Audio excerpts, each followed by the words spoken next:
नमस्कार दोस्तों, आपका हमारे YouTube चैनल पर स्वागत है। मृत्यु के बाद 13 दिनों तक क्यों अपने घर में रहती है आत्मा, जानना चाहते हैं आप। जिस तरह जीवन एक सत्य है, ठीक प्रत्येक व्यक्ति को ये भी भली भांति पता है कि मृत्यु भी एक ऐसा सत्य है जिसे कोई जितना मर्जी झुठला दे, परंतु इसे बदला नहीं जा सकता। कहने का अर्थ है कि जिसने इस पृथ्वी पर जन्म लिया है उसे एक न एक दिन अपने प्राणों की आहुति देनी पड़ती है।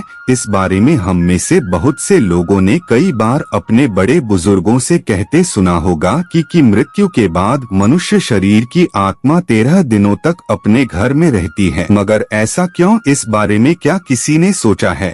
अगर नहीं तो चलिए आज आपको इससे संबंधित जानकारी बताते हैं और जानते हैं कि आखिर क्यों मृतक शरीर की आत्मा 13 दिनों तक अपने घर में भटकती रहती। साथ ही साथ ये भी बताएंगे कि 13 दिनों तक मृतक के नाम का पिंडदान क्यों किया जाता है। बता दें कि गरुड़ पुराण में इस बारे में विस्तार से बताया गया है। गरुड़ पुराण में बताया गया है कि जब किसी व्यक्ति की मृत्यु होती है तो यमराज के यमदूत उसे अपने साथ यमलोक ले जाते हैं। यहाँ उसके अच्छे और बुरे कर्मों का हिसाब होता है और फिर 24 घंटे के अंदर यमदूत उस प्राणी की आत्मा को वापस घर छोड़ जाते हैं।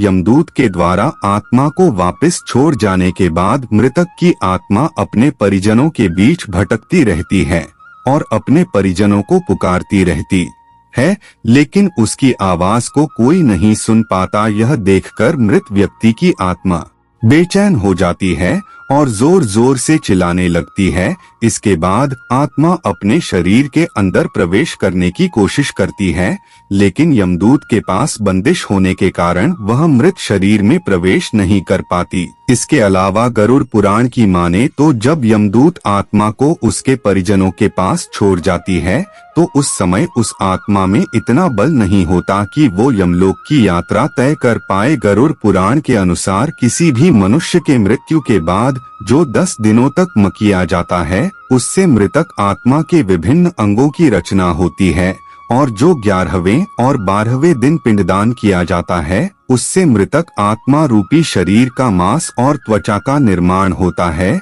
और जब 13वें दिन 13वीं की जाती है तो उस दिन मृतक के नाम का पिंडदान किया जाता है। उसी से ही वो यमलोक तक की यात्रा तय करते हैं। अर्थात मृत्यु के बाद मृतक के नाम का जो पिंडदान किया जाता है उसी से ही आत्मा को मृत लोक से यमलोक तक यात्रा करने का बल मिलता है। इसलिए ही गरुड़ पुराण में बताया गया है जब किसी मनुष्य की मृत्यु हो जाती है तो उसकी आत्मा 13 दिनों तक अपने परिजनों के पास घर में भटकती रहती है और उसके बाद आत्मा मृत लोक से यमलोक की ओर निकल पड़ती है, जिसे पूरा करने के लिए उसे 12 महीने यानी कि 1 साल का वक्त लगता है। इतना ही नहीं, मान्यता के अनुसार 13 दिनों तक मृतक के नाम का किया गया पिंडदान उसके 1 वर्ष के भोजन के समान होता है। पिंडदान न किया जाए तो क्या होगा?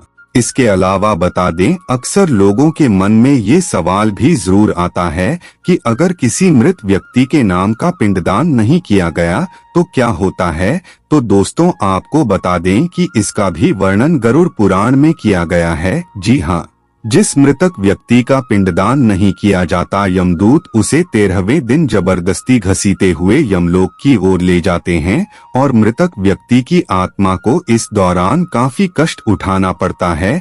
इसलिए हिंदू धर्म में मनुष्य की मृत्यु के बाद 13 दिनों तक पिंडदान करना आवश्यक माना गया है। इसके अलावा आपको बता दें कि 13वें दिन परिजनों के द्वारा मृतक व्यक्ति के नाम का जो भोज करवाया जाता है, अगर वह कर्ज लेकर किया जाए तो मृत व्यक्ति की आत्मा को शांति नहीं मिलती। इतना ही नहीं, गरुड़ पुराण में यह भी बताया गया कि जो व्यक्ति जीवित रहते हुए अच्छे कर्म करता है, मृत्यु के बाद उसकी आत्मा को यात्रा के दौरान यमदूत कोई कष्ट नहीं देते और जो व्यक्ति बुरे कर्म करते हैं उसकी आत्मा को यमदूत यात्रा के दौरान कई यातनाएं देता है और आत्मा को कई कष्ट भोगने पड़ते हैं। हे भोलेनाथ, जो भी इस चैनल को सब्सक्राइब और वीडियो को लाइक करें उनके परिवार को हमेशा खुश रखना और आप लोग कमेंट बॉक्स में हर हर महादेव जरूर लिखना।